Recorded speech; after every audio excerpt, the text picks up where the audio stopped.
ప్రతి ఒక్కరికి కూడా చెప్తున్నానయ్యా, పబ్లిక్ వాడు తిడుతున్నాడు ఫేస్బుక్లో, ఎందుకు తిడుతున్నాడు అని మాత్రం మీరు ఇదవ్వకండి. మీకు జనాన్ని బద్దకస్తులు చేయడానికి ఈ ఆన్లైన్ యాప్లు వచ్చాయి. స్విగ్గీ, జొమాటో, ఓలా, ఊబరు, ర్యాపిడో, వాడి తద్దినం, వాడి పెండం, వాడి శారదం, వాడి పాడె, వాడి పచ్చి బద్దలు లంజా కొడుకులు, వీళ్ళందరూ జనాల దగ్గర బద్దకాలు పెంచి వాళ్ళ దగ్గర సొమ్ము చేసినందుకు ప్రతి లంజా కొడుకు ఒక యాప్ ఓపెన్ చేయడం, ఆ యాప్లో జనాన్ని లాక్కోవడం.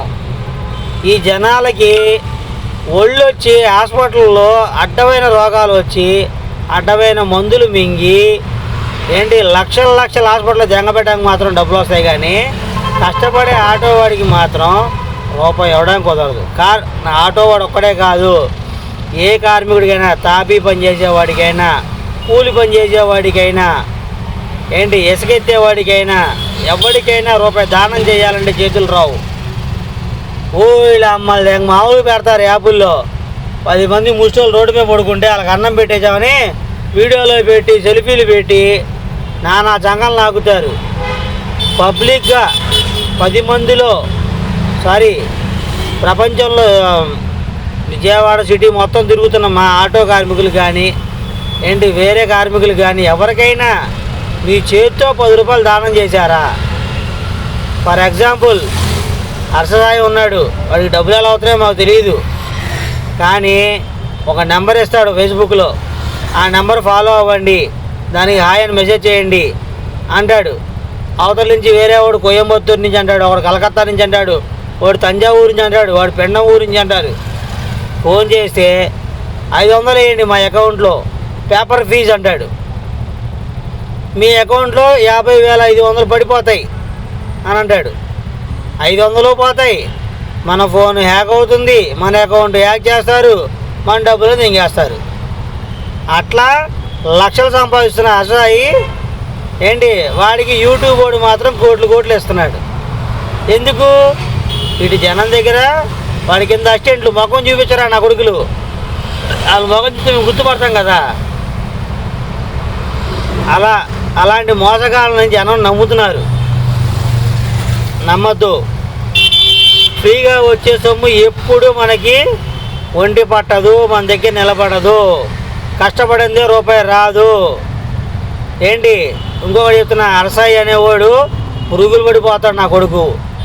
చచ్చేటప్పుడు ఒళ్ళంతా కుళ్ళిపోయిన వాసన వస్తున్నాడు దగ్గర నుంచి. అది శవం దగ్గరికి ఎవడు రాడు. ఎందుకంటే కష్టపడే పేదోడు సొమ్ము దెంగేసిన నా కొడుకు ఉత్తినే బతకడు. అది మీడియా మొత్తం కూడా వినొచ్చు. ఇది కావాలంటే షేర్ చేసుకోవచ్చు. రే అరసాయి ఫ్యాన్స్, నా కొడకల్లారా, మీరు ఆయన పేరు చెప్పి దెంగుతున్నారో లేకపోతే ఆయనే దెంగుతున్నారో నాకు తెలియదు. ఇంకొకటి, ప్రతి సిటీలో కూడా ఓలా, ఊబరు, ర్యాపిడో నమ్ముకుంటున్నారు. ఇంట్లో కూర్చుని స్విగ్గీ, జొమాటో, ఈ పిజ్జాలు, బర్గర్లు, షవర్మాలు ఏవో ఉన్నాయి కదా తినేవి, అవన్నీ కూడా తిని అడ్డమైన రోగాలు వచ్చి కదలలేక ఒళ్ళు వచ్చి ఇళ్ళలోంచి కదలలేక ఫోన్ చేసి ఆటో వాడిని ఇష్టం వచ్చినట్టు మాట్లాడటం. ఈడిచ్చే 100-150 రూపాయలకి మా కుటుంబం మొత్తం బతికేస్తుంది. ఆ విధంగా మాట్లాడాలి లంజా కొడుకులు వీళ్ళు. ఒక్కసారి ఆ మాట్లాడిన లంజా కొడుకు, ప్రతి ఒక్కరు కూడా లంజా కొడుకులు. ఇంకొకరు ఆడవాళ్ళని అనకూడదు, తప్పు. మగాళ్ళు అన్నాను, పడండి. మీరు అంటుంటే మేము పడుతున్నప్పుడు మీరు పడండి, తప్పు లేదు. ఒక్కసారి మాతో పాటు వచ్చి రోడ్డు మీదకి వచ్చి ఆటో ఒకటి తీసుకుని అతికి తిరగండి. మీకు ఎంత గుద్దలా కాలుతుందో పొద్దునుంచి రాత్రి దాకా చేస్తే శ్రమ. అప్పుడు మీరే మీ ఫోన్లో ఓలా యాప్ ఆన్ చేసుకుని వాళ్ళనే మాటలన్నీ పడి ఎంత సామరస్యంగా ఉంటారో, ఎంత ఇదిగా ఉంటారో నేను చూస్తా. ఇది? ఆ ఓలా వాడికి ఫోన్ చేసినేమో, సార్ ఇది ప్రొఫెషనల్ కాల్, మీరు పద్ధతిగా మాట్లాడాలి అంటే, మేము ప్రొఫెషనల్ కాదు, మేము గుడిమెట్ట మీద అడుగు దింగేటోళ్ళం. ఆ ఓలా కంపెనీ ఆ కొడుకే ప్రొఫెషనల్, ఆ ర్యాపిడో లంజా కొడుకే ప్రొఫెషనల్. మిగతా ఆటో వాళ్ళందరూ అడుగు తినేవాళ్ళు, రోడ్డు మీద అమ్మ మాతాకాలం తల్లి చెప్పి అడుగు తినేవాళ్ళం మేము. అయోధ్య నగర్ నుంచి గురునానక్ కాలనీ ఎన్ఐసి మండపానికి 137 రూపాయలు వేసాడు లంజా కొడుకు. 200 రూపాయలు కిరాయి మనం వస్తే కనుక ఆటో వాళ్ళం వస్తే. సగాన్ని సగం తగ్గించి పారి దెంగుతున్నాడు. పైగా 5 రైడ్లు వేస్తే 100 రూపాయలు వేస్తా అంటాం. ఎవరికి కావాలని నా లవడాపోకు 100, ఆ 100 అందులో పెంచు కస్టమర్కి. వాడేం అడుగు దింగిన కొడుకేం కాదు, ఆటో ఎక్కేవాడు. వాడు అవసరం కాబట్టి ఎక్కుతున్నాడు. ఒక రీజనబుల్గా వెయ్యి, దూరానికి ఎంతని వెయ్యి. నీ ఇష్టం వచ్చినట్టు తగ్గించి పారి దెంగుతావు. నీ కస్టమర్కి మాట్లాడడానికి లేదు మాకు అవకాశం, ఓ మెసేజ్ పెట్టడానికి లేదు. ఎందుకు మటకుండా నాకు లంజా కొడక నువ్వు యాప్ పెట్టావు. నీ అమ్మ కొత్త కాకులు దెంగ వాళ్ళ లంజా కొడక, అమ్మ కొత్త కాకులు పిచ్చుకలు దెంగ, నీ అమ్మ కొత్త దెంగ నా కొడక ర్యాపిడో లంజా కొడకల్లారా, నా కొడకల్లారా. మీ అందరికీ నేను కనబడితే, మీరు నాకు కనబడితే కొత్త పగలు దెంగుతా నా కొడకల్లారా, మామూలు కాదు. అయ్యా సీఎం గారు, జనాల దగ్గర నుంచి ఇలా దెంగే నా కొడుకులు దెంగండి. మా దగ్గర రేట్లు పెంచి మమ్మల్ని దెంగడం కాదు, అర్థమైందయ్యా. ఆటో కార్మికుల్ని అడ్డంగా దెంగుతున్నాయి ఓలా, ర్యాపిడో, ఊబరు ఇలాంటి లంజా కొడుకులు దెంగండి. మేము మా పిల్లలు బాగుంటాం. కడుపుకి 4000 నోట్లోకి వెళ్తాయి. మా బతుకు గట్టెం కొట్టే పొయ్యిలో పెట్టేలాగా ఉంది. మీ కేసులు కట్టాలో, మీ ఫైన్లే కట్టాలో, ఏంటి ఇన్సూరెన్స్లే కట్టాలో, మాకు వచ్చే ఆదాయం గోరంతా, ఇక్కడ దెంగేదేమో కొండంతా మాకు. ఈ లంజా కూడా మాకు కొత్త దెంగుతారు ఓలా లంజా కొడుకులు. పాపం కస్టమర్ లేని వాళ్ళు కదా, పేదోళ్ళు కదా, వాళ్ళ దగ్గర దెంగలేరు. నమ్మలు దెంగ. ఏ లంజా కొడుకురా మిమ్మల్ని రమ్మంది విజయవాడ? ఎవడమ్మంది మీద వచ్చారా మీరు? నీ అమ్మలు దెంగ ఓలా లంజా కొడకల్లారా, ఈ అమ్మ కొత్త కాకులు దెంగ బేవర్స్ లంజా కొడకల్లారా. చచ్చిపోండిరా ఇంత విషం ఇంకి నా కొడకల్లారా. మా చావులు ఎందుకురా? మమ్మల్ని ఎందుకు చావు దిగుతారు రోడ్డు మీద? మా టైంలు వేస్ట్ ఎందుకురా నీ అమ్మలు దెంగ నా కొడకల్లారా. ఫోన్ మాది, ఛార్జింగ్ మాది, బ్యాలెన్స్ మాది, ఆటో మాది, కష్టం మాది. దెంగేది మాత్రం మీరు. నీ అమ్మ కొత్త కాకులు దెంగ లంజా కొడకల్లారా అని. ఆటో నా కొడుకులు ఇది అర్థం కావట్లా. తోలిపాటు దెంగుతున్నారు ఆడేస్తున్నా కదా అని. అది ఎంత దూరమో, ఎన్ని కిలోమీటర్లు వస్తుందో, అసలు వెళ్ళొచ్చా వెళ్ళకూడదా అని పోనీ ఆపేశారా? ఆపేరు. నేను అమ్మని దెంగ 2 కిలోమీటర్లు వెళ్ళిపోతారు రయ్యమని. ఏంటి ఆటో విమానం కదా, రేపు పొద్దున్న రిపేర్ వస్తే 8,000 పెట్టాలి దానికి మనం ఆటోకి.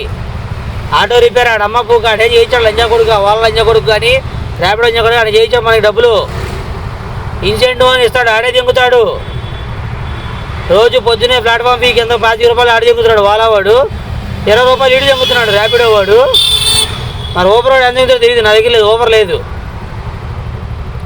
అది అంతకుముందు కమిషన్ ప్రకారం దింగేవాళ్ళు, ఇప్పుడు ఎట్లా దింగుతున్నారు? ఏదా అయితే ఏంది, ఏదైనా ఒకటే. జనాన్ని జంగడం తప్ప, నా కొడుకులు ఆటో వాళ్ళు జంగడం తప్ప జనాల దగ్గర అదేం తీసుకోడు. అది ఎవడైనా కానీ, ముఖ్యమంత్రి అయినా ఏంటి, ఎమ్మెల్యే అయినా, ఎవరైనా కానీ జనాన్ని దింగేవాళ్ళే తప్ప, ఆటో వాళ్ళని కష్టపడే వాళ్ళని జంగడమే తప్ప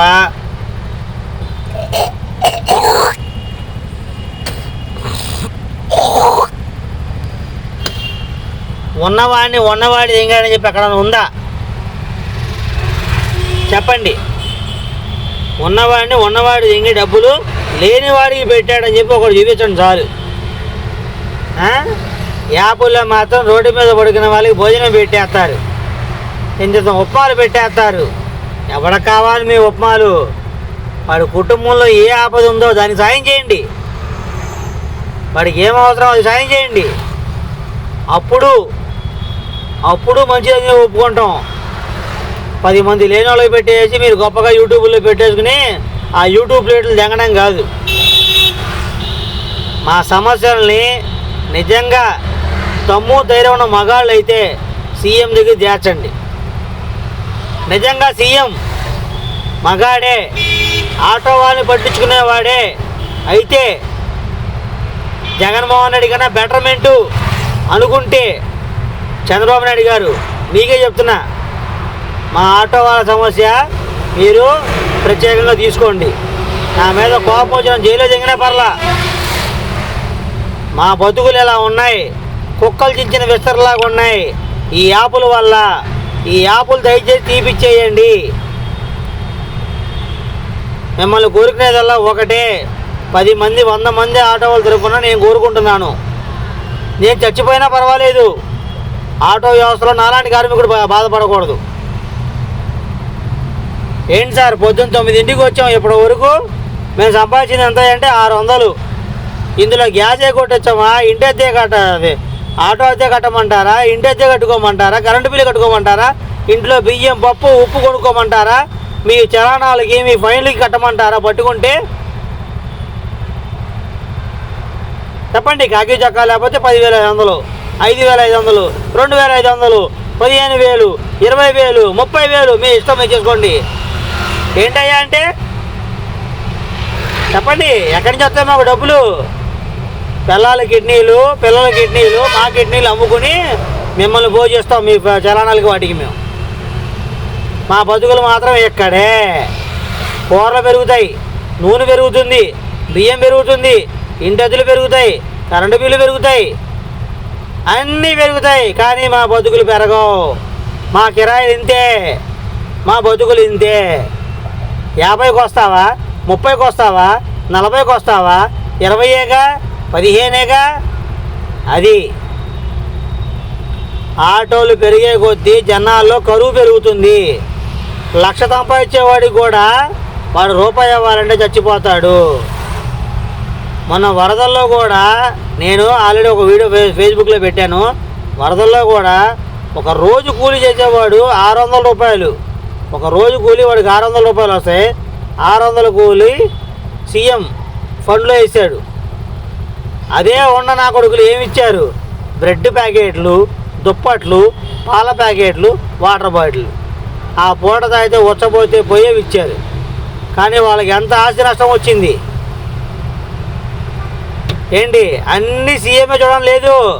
గుత్తపరిచిన విజయవాడలో ఎంతమంది ఉన్నారు? కోటానికి కోటి సంపాదించిన కూడా ఎంతమంది ఉన్నారు? వాళ్ళ చేతులు రావా? జనానికి ఇవ్వకూడదా? ఇవ్వద్దని భగవంతుని రాసిపెట్టాడా? ఎందుకు ఇవ్వకూడదు? ఎవరికి కావాలా బ్రెడ్? ఆ పూట తింటే దొడికెళ్తే వెళ్ళిపోతుంది ఆ బ్రెడ్. పాలు దాకా ఉచ్చపోతే వెళ్ళిపోతుంది ఆ ఉచ్చ పాలు. వాడి ఇంట్లో ఏ వస్తువు పోయింది ఆ వస్తువు కొని నీ పేరు దాని మీద రాసుకుంటాడు. మా బతుకులు కూడా మార్చండి, మా విలువ కూడా పెంచండి. మేము కోరుకునేదల్లా ఇదే.